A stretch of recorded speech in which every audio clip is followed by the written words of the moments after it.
কিয়ামতের বিষয়ে আলোচনা চলতে চলতে আল্লাহ তাআলা মুসলমানদের জন্য কিয়ামত যে খুব কাছে আসছে বড় ধরনের একটি আলামত আল্লাহ তাআলা পৃথিবীতে প্রকাশিত করে দিয়েছেন। সেটা হলো মুসলমানদের ঈমানের সাথে অঙ্গাঙ্গিভাবে জড়িত, হৃদয়ের সাথে সম্পর্কিত মুসলমানদের পবিত্র একটি ভূমি, সেটা হলো সিরিয়া, যাকে কোরআন এবং হাদিসের ভাষায় শাম বলা হয়। মুসলমানদের এই মহামূল্যবান সম্পদ সিরিয়া নামক এই রাষ্ট্র আল্লাহ তাআলা মুসলমানদের দখলে এনে দিয়েছেন।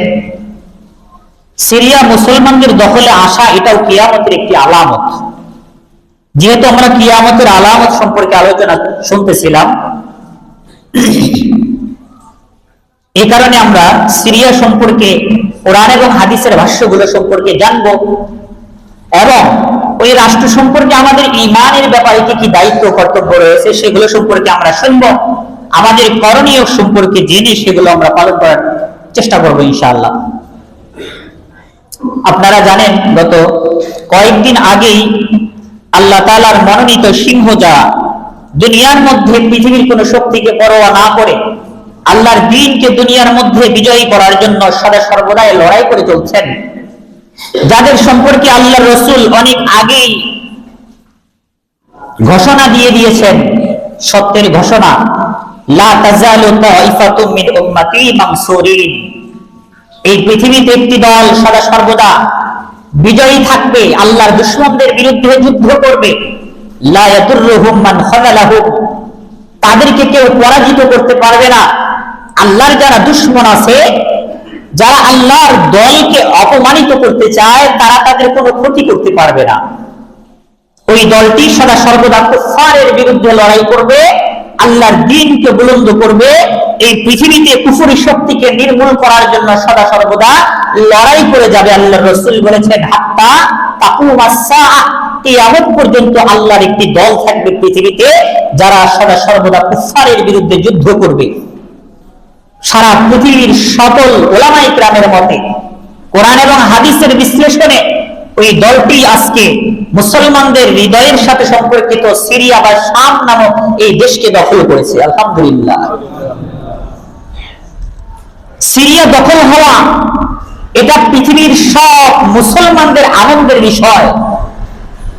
কোন মুসলমান যদি বলে এই শাম মুসলমানদের দখলে আসছে, শাম থেকে দখলদারি স্বৈরাচার বাশার আল আসাদ নির্মূল হয়েছে, তাতে আমাদের কি হয়েছে? যারা কোরআন হাদিস সম্পর্কে সচেতন, তারা বিষয়টিকে গভীরভাবে দেখবে যে না, আমাদের অনেক কিছু অর্জন হয়েছে। কারণ হাদিসের মধ্যে আল্লাহর নবী বলে দিয়েছেন, বুখারী শরীফের একটি হাদিস, 1037 নম্বর হাদিস, قال رسول الله صلى الله عليه وسلم اللهم بارك لنا في شامنا, আল্লাহ রাসূল দোয়া করেছেন, আল্লাহ আপনি আমাদের শামের মধ্যে বরকত দান করেন। সুবহানাল্লাহ। আল্লাহ রাসূল কি বলেছেন? আমাদের শাম, ফি শামিনা। আল্লাহ রাসূল যখন বলেছেন আমাদের শাম, আমি আপনি মুসলমান দাবি করতে পারবো না যতক্ষণ পর্যন্ত রাসূল আমাদের শাম বলেছে, আর সেটা যতক্ষণ পর্যন্ত আমি আমার মনে না করব। তাহলে শাম শুধু কি সিরিয়া ওখানে যারা আছে ওনাদের, নাকি আমাদের সম্পদ? এই কারণে দেখবেন ওই সিরিয়া যখন বিজয় হয়েছে, সারা পৃথিবী থেকে মুসলিম রাষ্ট্রগুলো বিজয় উদযাপন করেছে কোরআন এবং হাদিস অনুযায়ী যেভাবে উদযাপন করা দরকার। তো আমরা মুসলমান, আমাদের জন্য সেই বিজয়ের আনন্দ উৎসব, আমাদের জন্য সেই আনন্দ, কারণ শামের সাথে জড়িত রয়েছে লক্ষ লক্ষ নবী রাসূল, ওলি আউলিয়াদের জীবনী, তাদের সেখানে বসবাস, কোরআন এবং হাদিসের অনেক নিদর্শনের সম্পর্ক রয়েছে। এই কারণে আমি আপনি মুসলমান হয়ে থাকলে অবশ্যই এই শামের জন্য দোয়া করা চাই।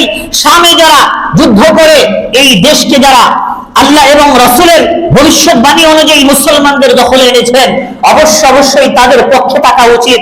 সুশীল শাস্তে গিয়ে, কুফফারদের পক্ষ নিতে গিয়ে, আমার আপনার সামাজিক স্ট্যাটাস ঠিক রাখতে গিয়ে, আমাদের সমাজের রাষ্ট্রীয় নায়ক চিন্তাধারা যারা আছেন সুশীল সমাজ, নাস্তিক মোরতাদের পক্ষ নিতে গিয়ে, আমার সামাজিক সম্মান ঠিক রাখতে গিয়ে যদি আমি ওই তালেবান, লাদেন, ওসামা বিন লাদেনের দল, যেই দল সিরিয়া শাসক কি বলে বিজয় করেছে, তাদের বিরুদ্ধে যদি অবস্থান নেই, তাহলে আমি আপনি আমার ঈমানকে পরিপূর্ণ মনে করতে পারবো না।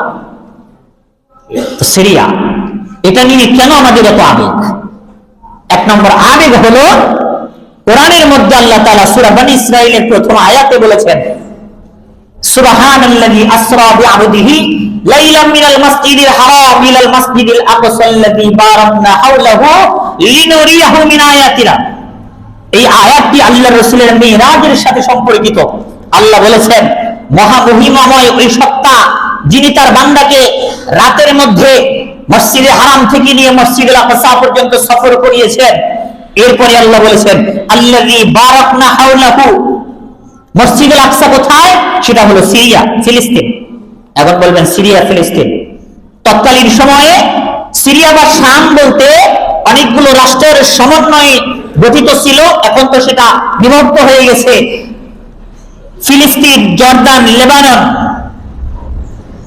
এই দেশগুলো সিরিয়ার অন্তর্ভুক্ত ছিল, এগুলো বিভক্ত হয়ে গেছে। তো এই ফিলিস্তিনের যে মসজিদুল আকসা, এটাও শামের মধ্যে অন্তর্ভুক্ত। আল্লাহ বলেছেন, আল্লাযী বারাকনা হাওলাহু, এমন দেশে এমন মসজিদুল আকসা যেখানে অবস্থিত, ওই জায়গায় আমার নবীকে আমি সফর করিয়েছি, যার চতুর্দিকে আমি বরকত রেখে দিয়েছি। সুবহানাল্লাহ। তাহলে মসজিদুল আকসা যেখানে, ওর চতুর্পাশে আল্লাহ তাআলা কি রেখে দিয়েছেন? বরকত রেখে দিয়েছেন। তাহলে এই সিরিয়া নামক এই রাষ্ট্রটি মুসলমানদের জন্য একটা বরকতের স্থান। সুবহানাল্লাহ। এটা কি মুসলমানদের একটি বরকতের স্থান? অন্য হাদিসের মধ্যে আল্লাহ রাসূল বলে দিয়েছেন যে,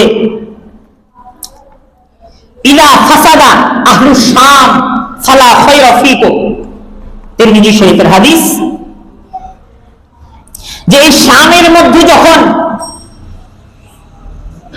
অথবা শামের অধিবাসীরা, অথবা এই শাম নামক এই রাষ্ট্রটা যখন কুফর শক্তি যখন দখল করে নিবে, আল্লাহর দুশমনেরা যখন এই সিরিয়াকে দখল করে নিবে, জালেমদের দখলে যখন এই সিরিয়া থাকবে, তখন পৃথিবীর অপর প্রান্তে যেই মুসলমানই থাকুক না কেন, তার জন্য কোনো কল্যাণ থাকবে না।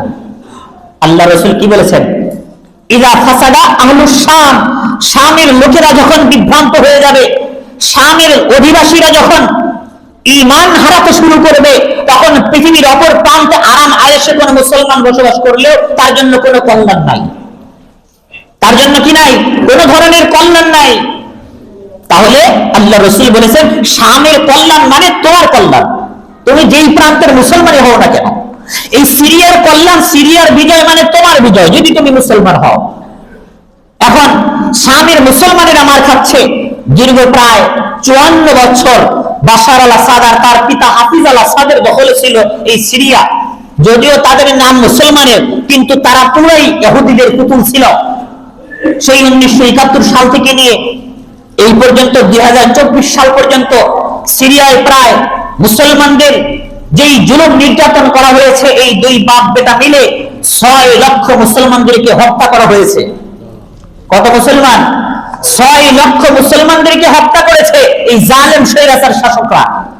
তাদের নাম মুসলমান থাকলেও তারা কিন্তু প্রকৃতপক্ষে মুসলমান নয়, তারা ইহুদি খ্রিস্টানদের পুতুল ছিল, দালাল ছিল।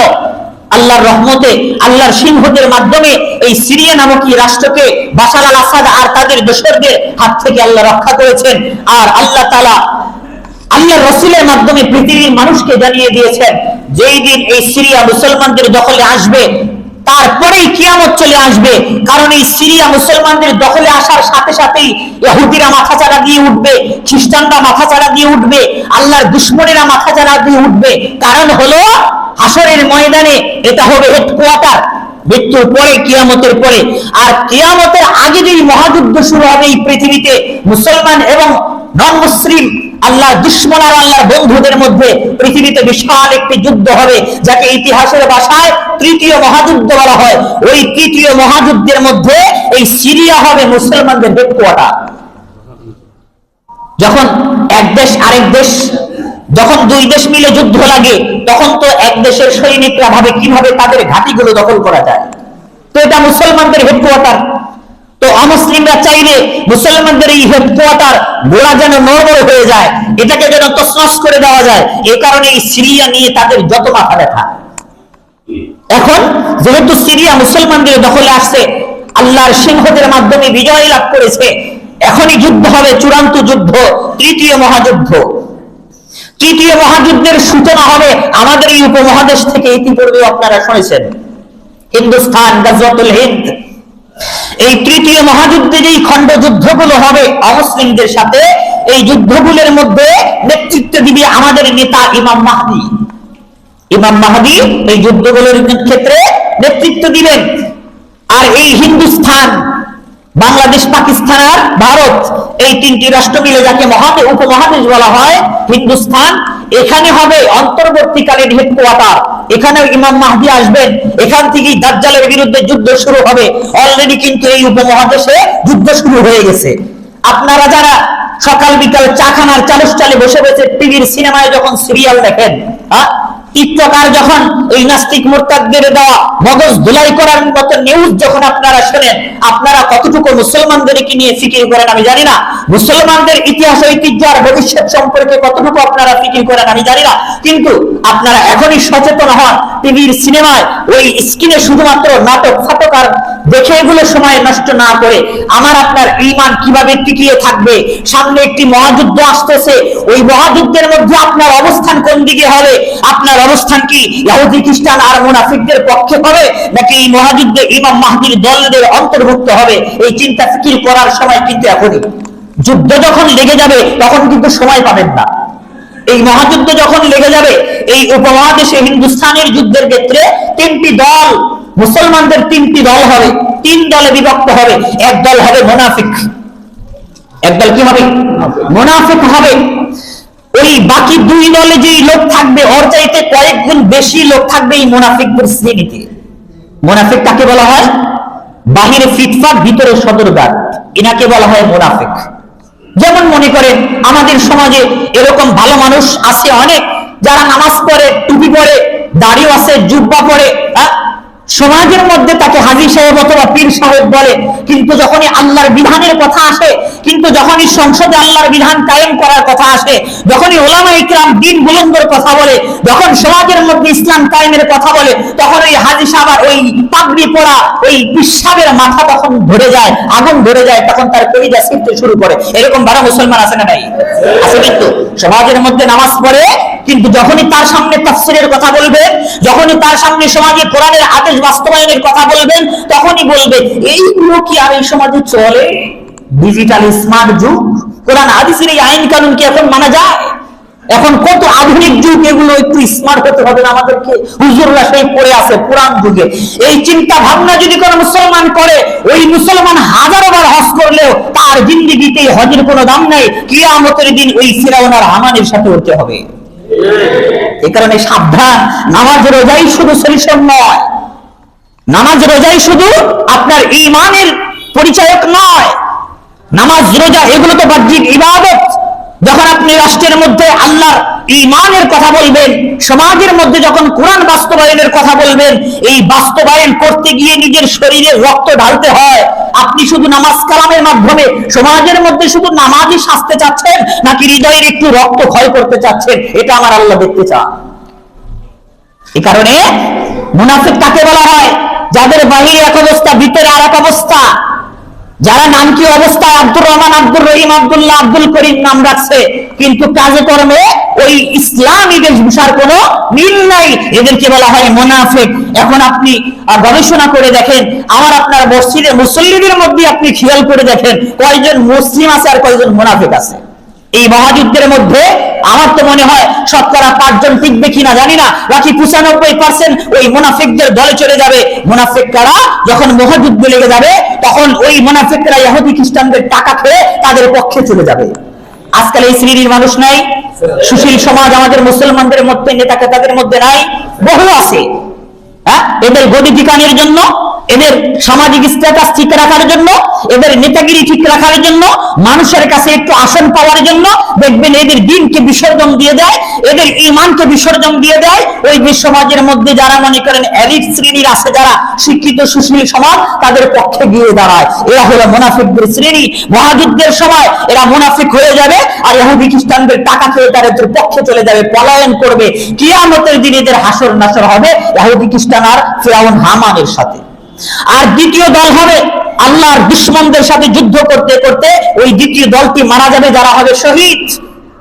আর হিন্দুস্তানের এই যুদ্ধের সময় যারা ইহুদি খ্রিস্টান কাফেরদের সাথে যুদ্ধ করে যারা মারা যাবে, কাল কিয়ামতের দিন বদরের যোদ্ধা যারা আছে, সিংহ শহীদ যারা আছে, তাদের সাথে এদের হাসর নাসর হবে। সুবহানাল্লাহ। আর তৃতীয় দল, যেই দলের সংখ্যা খুব কম, যুদ্ধ করতে করতে হাদিসের মধ্যে আসছে এই উপমহাদেশে যে যুদ্ধটা সংগঠিত হবে, এই যুদ্ধের ক্ষেত্রে পুরো পৃথিবীর মধ্যে এই যুদ্ধটা সবচেয়ে ক্ষতিগ্রস্ত হবে মুসলমানেরা। মুসলমান অনেক মারা যাবে, রক্ত তাদের বাহিত হবে, রাস্তাঘাটে রক্তের বন্যা বয়ে যাবে, ঘোড়ার লাগাম পর্যন্ত, তাদের হাঁটু পর্যন্ত ঘোড়ার পাগুলো ডুবে যাবে রক্তে, মুসলমানদের রক্তে হেরে যাবে, এরকম একটা পরিস্থিতি। কিন্তু গুটি কয়েকজন আল্লাহর সিংহ যারা জীবিত থাকবে, এরা যখন ঘুরে দাঁড়াবে, তখন এরা যুদ্ধ করে কুফরি শক্তিকে পরাজিত করবে। উপমহাদেশে মুসলমানদের, হিন্দুস্তানে এই গাজওয়াতুল হিন্দে মুসলমানদের বিজয় হবে। সুবহানাল্লাহ। আমরা মুখে শুনলাম মুসলমানদের বিজয় হবে, মুসলমানরা বিজয় লাভ করবে। আপনি চিন্তা করেন ওই মুসলমানদের বিজয়ের ক্ষেত্রে আপনি বিজয়ীদের অন্তর্ভুক্ত হতে পারবেন কিনা? কারণ আপনার নামাজ এখনই ঠিক নেই, কারণ আপনার কালিমা এখনই ঠিক নেই, কারণ আপনার ঘরের বিবি এখনো পর্দা করে না, কারণ আপনার মেয়েকে আপনি পর্দা করাতে পারেন নাই, কারণ আপনার ছেলেকে এখনো নামাজ পড়াইতে পারেন নাই। আর ওই মহাযুদ্ধে জীবন মরণের কথা, ওখানে কি আপনি টিকতে পারবেন? এত সোজা? আজকাল আমাদেরকে 2 টাকা দিলেই আমাদের চিন্তা চেতনা ভরে যায়। আর কিয়ামতের আগে যখন দাজ্জাল আসবে মহাযুদ্ধের সময়, দাজ্জাল স্বর্ণ মুদ্রা থাকবে তাদের হাতে পাহাড় পরিমাণ টাকা থাকবে। তারা বলবে, এই তোরে হত্যা করে ফেলবো তুই যদি আমার প্রভু না মেনে নাস। কি বলবে? আমার আল্লাহ বলতে হবে, নইলে তোকে আমি হত্যা করব। আজকাল কি হয়, মুসলমানেরা কৌশল অবলম্বন করে। তখন হয়তো আমাদের বাঙালিরা বলবে, আরে বাহ্যিক ভাবে মুখে মুখে দাজ্জাল নাই আল্লাহ বললাম, মনে মনে তো আল্লাহকে এক মানছি। এই চিন্তা ফিকির করে কৌশল অবলম্বন করবে, কিন্তু এই কৌশলে কোনো কাজ হবে না। আপনি ভাবতেছেন বাঁচার জন্য জীবন বাঁচানো ফরজ, আমাদের বাঙালিরা তো মনে করে বলে জীবন বাঁচানো ফরজ, তো বাহ্যিক ভাবে না হয় দাজ্জাল একটু আল্লাহ বললামই, হ্যাঁ মনে মনে তো আল্লাহকে এক ভাবছি। এই কাজ তখন আর কাজ হবে না, এই কৌশল তখন আর ঠিক থাকবে না। ওই সময় জীবন মরণের খেলা। আপনি যদি দাজ্জালকে একবার বলে ফেলেন আল্লাহ, সাথে সাথে আপনার ঈমান চলে যাবে, সাথে সাথে আপনার ঈমান চলে যাবে। আজকাল আমরা আমাদের টাকা পয়সার কাছে আমাদের ঈমান বিক্রি করে দেই। ওই দিন যখন জীবন মরণের কথা আসবে, আল্লাহ মালুম আমাদের ঈমানের কি অবস্থা হবে। তো যেটা বলতেছিলাম, সিরিয়া নামক এলাকা, এই সিরিয়াটা মুসলমানদের হৃদয়ের সাথে সম্পর্কিত, মুসলমানদের মহা একটি সম্পদ। এই সিরিয়া যখন মুসলমানদের দখলে আসছে, এখন চতুর্দিক থেকে বহুমুখী ষড়যন্ত্র আসবে। অচিরেই পৃথিবীতে গৃহযুদ্ধ শুরু হবে, গৃহযুদ্ধ শুরু হবে। আল্লাহ রাসূল বলেছেন, আমি যেই ধাপগুলোর কথা বলতেছি, এই ধাপগুলো যখন পৃথিবীতে চলে আসবে, এই যুগগুলো যখন চলে আসবে, তখন তুমি মনে মনে ভেবে নিও এই পৃথিবীর হায়াত শেষ, এই পৃথিবীর হায়াত শেষ। আল্লাহ রাসূল একটি হাদিস বলেছেন, দেখেন হিদায়াতুর রুয়াত, একটি হাদিসের কিতাব, ওই কিতাবের মধ্যে 5306 নম্বর হাদিস। আল্লাহর নবী বলতেছেন, তাকুনুন নুবুওয়াতু ফীকুম মা শাআল্লাহ আন তাকুনা সুম্মা ইয়ারফাউহুল্লাহ। আল্লাহর নবী বলতেছেন, এই পৃথিবীতে নবুয়তের যে ধারাবাহিকতা ছিল ওটা শেষ। ওই সময় নবী বলেছেন, এই নবুয়তের ধারাবাহিকতাটা শেষ হয়ে যাবে, মানুষের জন্য আর কোনো নবী আসবে না, মানুষের জন্য আর কোনো নবী পথ প্রদর্শক হয়ে দুনিয়াতে আসবে না, মানুষদেরকে গাইডলাইন দেওয়ার জন্য আল্লাহর পক্ষ থেকে সরাসরি কিয়ামতের আগে কোনো নবী আসবে না, এই নবুয়তের যুগ শেষ। এরপর রাসূল বলেন, সুম্মা তাকুনু খিলাফাতুন আলা মিনহাজিহিন নবুওয়া, এরপরে নবীর যুগ শেষ হওয়ার পরে খলিফাদের যুগ আসবে। যেই খলিফা সম্পর্কে আমরা জানি প্রায় 32 বছর বা 33 বছর খলিফাদের জমানা ছিল, আবু বকর, ওসমান, ওমর, আলী রাদিয়াল্লাহু তাআলা আনহু, তাদের যে যুগ ছিল, তাদের ওই যুগটাকে খেলাফতের যুগ বলা হয়। আল্লাহ রাসূল বলেছেন এই যুগ আসবে, অর্থাৎ সেটা আমাদের থেকে চলে গেছে। এরপর আল্লাহ রাসূল বলেন, সুম্মা তাকুন মুলকান আদদান, খেলাফতের জামানা যখন এই পৃথিবী থেকে শেষ হয়ে যাবে, এরপর রাজা, বাদশা, সম্রাট, সুলতানদের যুগ আসবে। যেটা আমরা আব্বাসীয় খলিফাদের অবস্থান দেখি, ওসমানীয় খেলাফত দেখি, ফাতিমীয় খেলাফত দেখি, তো এই সুলতান, সম্রাট, বাদশাহ এদের যুগ শেষ। এরপর রাসূল বলেছেন সুম্মা তাকুনু মুলকান জাওয়ারিয়াতান, এরপরে পৃথিবীর প্রত্যেকটি রাষ্ট্রের রাষ্ট্রনায়করা হবে জালেম, জুলুমবাজদের, স্বৈরা শাসকদের যুগ আসবে পৃথিবীতে, যে যুগটি শেষ হওয়ার কাছাকাছি। কারণ আমরা দেখতেছি এখনো প্রায় প্রত্যেকটি রাষ্ট্রেই যে রাষ্ট্রনায়করা আছে প্রথমে বুজুর্গ থাকলেও কিছুদিন পরে তারা জালেম হয়ে যায়, ঠিক কিনা? আমাদের দেশ বলেন আর পাকিস্তান বলেন আর সৌদি আরব বলেন আর যে রাষ্ট্রেই বলেন, সব রাষ্ট্রনায়করা কিন্তু জুলুম করতেছে তাদের প্রজাদের উপর, তারা কিন্তু স্বৈরা শাসকের স্থানে আছে। দেখবেন প্রত্যেকটি রাষ্ট্রই ইল্লা মালুম আফগানিস্তান সহ বেশ কিছু রাষ্ট্র বাদে অধিকাংশের ক্ষেত্রেই অধিকাংশ রাষ্ট্রের রাষ্ট্রনায়করা স্বৈরা শাসক, জালেম। তো আল্লাহর রাসূল বলেছেন একটা যুগ আসবে পৃথিবীতে তোমরা ন্যায়পরায়ণ শাসক খুঁজে পাবে না। প্রত্যেকটি রাষ্ট্রের রাষ্ট্রনায়ক, প্রত্যেকটি রাষ্ট্রনায়ক, রাষ্ট্রপতি, প্রধানমন্ত্রীরা হবে জালেম, স্বৈরা শাসক। এদের যুগ যখন শেষ হয়ে যাবে, এরপর রাসূল বলেছেন সুম্মা তাকুনু খিলাফাতুন আলা মিনহাজিহিন নবুওয়া, এই স্বৈরা শাসক জালেমদের যুগ যখন পৃথিবী থেকে শেষ হয়ে যাবে, এরপরে আবার খিলাফত চলে আসবে। এরপরে প্রত্যেকটি রাষ্ট্রনায়করা আবার ন্যায়পরায়ণ হবে। ওই যুগ শেষ হওয়ার পরে আল্লাহর রাসূল বলেছেন সুম্মা সাকাতা, সাহাবী বলেন যখন রাসূল এটা বললেন জালেম শাসকদের যুগ শেষ হওয়ার পরে আবার খিলাফা আসবে, ন্যায়পরায়ণ শাসক আসবে প্রত্যেকটি রাষ্ট্রে, এরপর রাসূল চুপ হয়ে গেলেন। আমরা বুঝলাম যে পৃথিবীর শেষে খিলাফা আসবে, ন্যায়পরায়ণ শাসক যখন আসবে তখনই পৃথিবীর সময় শেষ, তখনই পৃথিবীর বয়স শেষ, পৃথিবী তখন ধ্বংস হয়ে যাবে। আমরা এই হাদিসকে বিশ্লেষণ করে পাই নবুয়তের যুগ শেষ, খেলাফতের যুগ শেষ, রাজা বাদশাহ সুলতানদের যুগ শেষ, এরপরে স্বৈরা শাসকদের যুগ শেষ হতে চলেছে। দেখেন না এক এক রাষ্ট্রনায়করা পলায়ন শুরু করেছে। 2024 সালে আমাদের বাংলাদেশ থেকে জালেম শাসক দূর হলো, আবার এই 2024 সালেই মনে করে সিরিয়ার শাসক দূর হলো, এর কয়েকদিন আগে আফগানিস্তানের জালেম শাসক পালিয়ে গেল। এইভাবে ধীরে ধীরে জালেম শাসকরা পলায়ন করতে থাকবে আর প্রত্যেকটি রাষ্ট্রের মধ্যে ন্যায়পরায়ণতা ফিরে আসবে। এরপরে পৃথিবীতে ইমাম মাহদী আসবে, চূড়ান্ত যুদ্ধ হবে, এই যুদ্ধের মাধ্যমে ঈসা আলাইহিস সালাম আসবে, দাজ্জালের সাথে যুদ্ধ হবে, পৃথিবীর প্রত্যেকটি রাষ্ট্রের রাষ্ট্রনায়করা হবে ন্যায়পরায়ণ, কোন ধরনের জুলুম থাকবে না, অন্যায় থাকবে না। এরপরেই ধীরে ধীরে ঈসা আলাইহিস সালাম যখন দুনিয়া থেকে বিদায় নেবেন, এরপরে মানুষ আবার যখন তাদের নেতাহীন অবস্থা থাকার কারণে পৃথিবীর প্রত্যেকটি মানুষ আবার আল্লাহকে ভুলে যাবে। ভুলতে ভুলতে এমন একটা সময় আসবে পৃথিবীতে কোনো মুসলমান থাকবে না, আল্লাহকে ডাকনেওয়ালা কোনো লোক থাকবে না, তখনই আল্লাহ তাআলা আসমান জমিন একত্রিত করে ভেঙে চুরমার করে কিয়ামত কায়েম করে দিবে।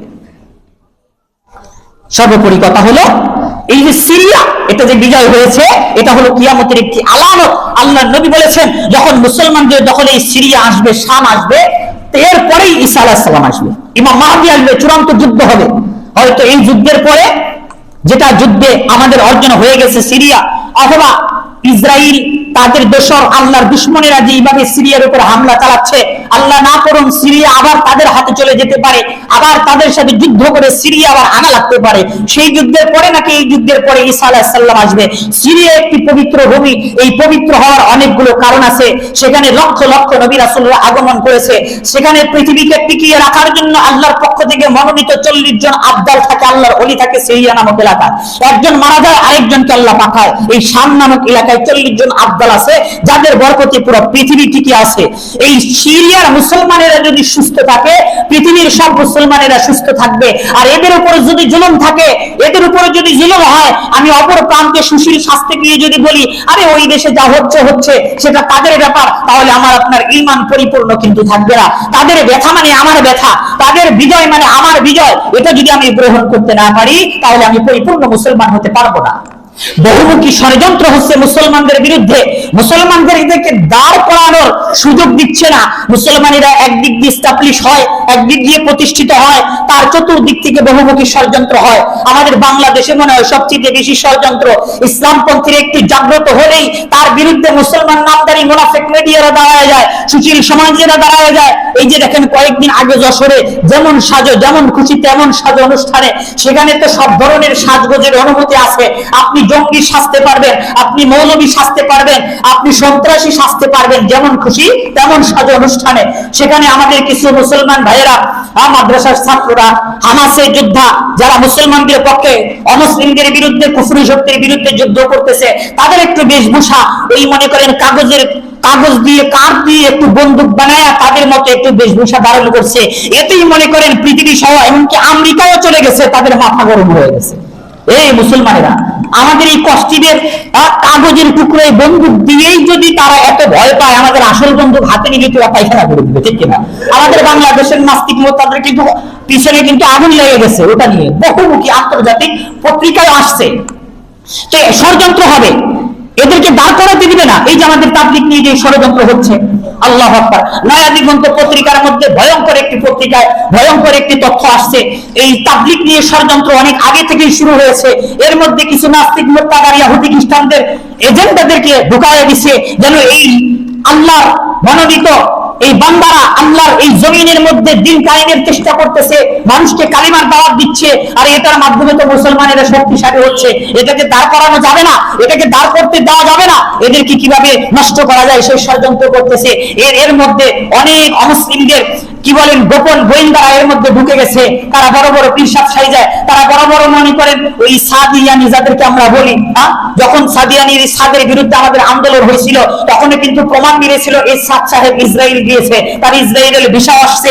এই 2024 সালে এই সাদিয়ানি সন্ত্রাসী বাহিনীরা যখন আপনার মুসলমান সরল মনা মুসলমানদের উপর রাতের অন্ধকারে আক্রমণ করে মুসলমানদেরকে শহীদ করেছে, কয়েকদিন আগের ঘটনা, তখন এরা সন্ত্রাস, তখন এদের বিরুদ্ধে মামলা হয়েছে। ওই নয়া দিগন্তে রিপোর্টে আসছে এরাও নাকি ইসরায়েলের গোয়েন্দা, ইসরায়েল থেকে নাকি টাকা খেয়েছে। কয়েকবার এরা নাকি ইসরায়েলে গিয়েছে, সেখানে মোসাদের প্রধান, ইসরায়েলের যে গোয়েন্দা সংস্থা তাদের প্রধানের সাথে যোগাযোগ করেছে, এবং সেখান থেকে তারা পরিকল্পনা এনে কিভাবে এই তাবলীগ নামক এই পবিত্র সংস্থা মুসলমানদের উন্নতির এই শিকড় কিভাবে উপড়ে ফেলা যায় সেই ষড়যন্ত্র করতেছে।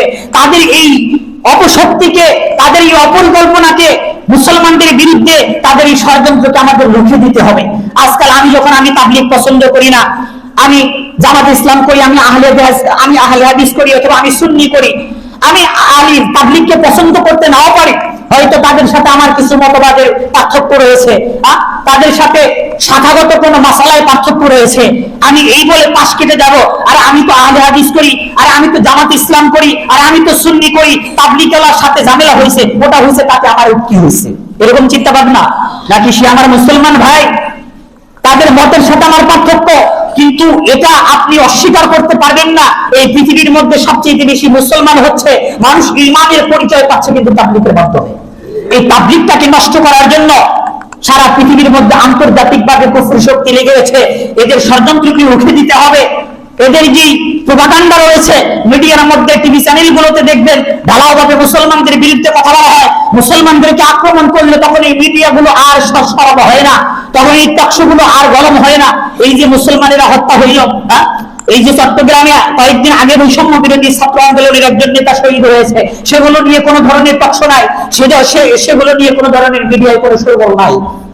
আজকে পরিমণি কি হয়েছে, আজকে অমুক নায়িকা কোন দিকে গেছে, আজকে অমুক নায়ক কি পোশাক পরেছে, এইগুলো দেখবেন পত্রিকায় পাতায় পাতায় ছাপা হয়, কিন্তু মুসলমানদের রক্তে ভিজে যাচ্ছে ইজতেমার মাঠ, এইগুলো নিয়ে জাতীয় পত্রিকার মধ্যে কোনো রিপোর্ট হয় না। এদের বিরুদ্ধে রুখে দাঁড়াতে হবে। তাবলীগ নিয়ে যে ষড়যন্ত্র হচ্ছে, এদের প্রোপাগান্ডায় কান দেওয়া যাবে না। আমরা এদের সাথে কেন দুশ্মনী করি? যারা সাদিয়াদের পক্ষে থাকে, সাদ গ্রুপের সাথে অনেকেই আছে, আমাদের মসজিদেও আছে, তারা ভাবে কি সমস্যা, দিনের কাজ করবো, দিনের কাজ করবেন ভালো। ওলামা ইকরাম যে এদের পিছনে লেগেছে, ওলামা ইকরামদের সাথে আপনারা কি বেশি বুঝতেছেন? ওলামা ইকরাম বলতেছে এই দলের মধ্যে সমস্যা, সাদ যিনি অনেকগুলো আকীদা লালন করে, যে আকীদাগুলো একটা যদি কোনো মুসলমান লালন করে তার ঈমান থাকবে না। এই কারণে আমরা বলতেছি তার তত্ত্বাবধানে যে দ্বীনের কাজ চলতেছে, এরা মূলত দ্বীনের কাজ করতেছে, এরা মুসলমানদের মধ্যে শিরকের বীজ রোপণ করতেছে, মুসলমানদের ঈমান ধ্বংস করতেছে। আমরা তো এটা বারবার বলি, তাদের বিরোধিতা করে আমাদের 2 টাকা লাভ হবে? সরল মনা মুসলমানের আপনারা যারা আছেন, আপনারা যদি না বোঝেন সেটা আপনাদের ব্যর্থতা। যাই হোক, আজকে পবিত্র জমার দিন, গত কয়েকদিন আগে ইজতেমার মাঠে তাবলীগের সরল মনা মুসলমানদেরকে শহীদ করা হয়েছে, তাদের বিরুদ্ধে আজকে আমাদের শ্রীপুরেও, আমাদের সুগন্ধি এলাকায় দামসোনা ইউনিয়নেও মিছিল হবে।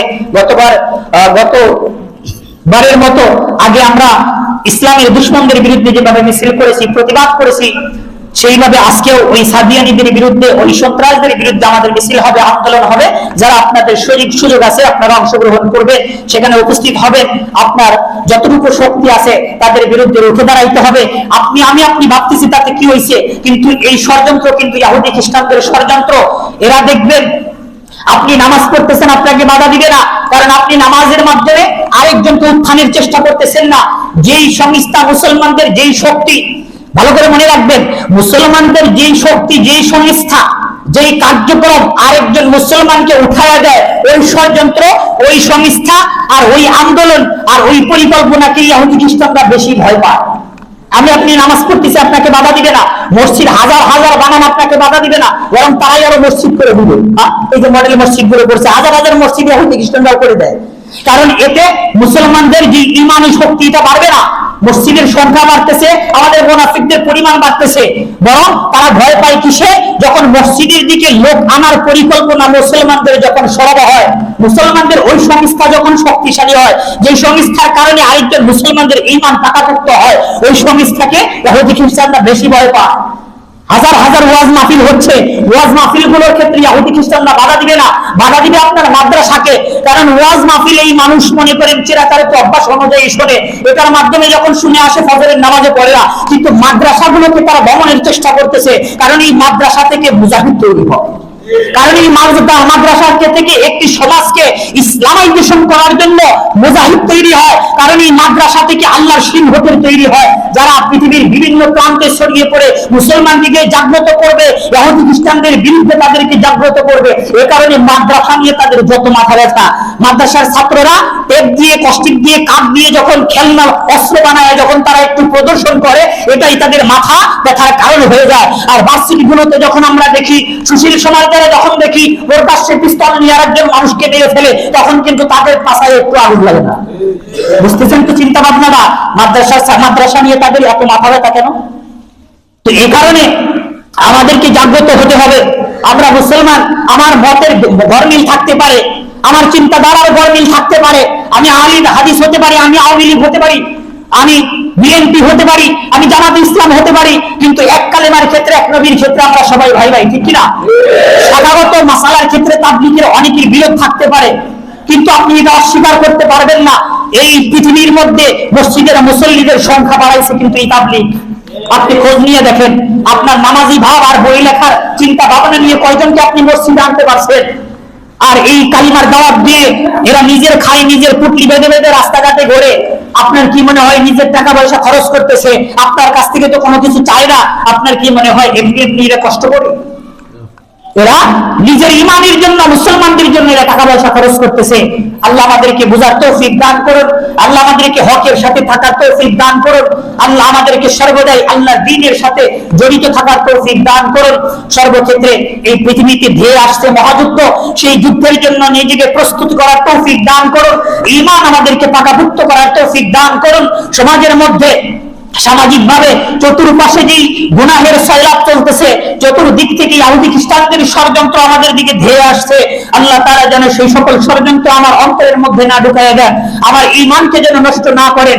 সবগুলো ষড়যন্ত্রকে ব্যর্থ করে দিয়ে আমি যেন আমার ঈমানকে সামনে এগিয়ে নিতে পারি, আমি যেন আমার ঈমানকে, আমি আমার নিজের ব্যক্তিকে সেই মহাযুদ্ধের জন্য প্রস্তুত করতে পারি।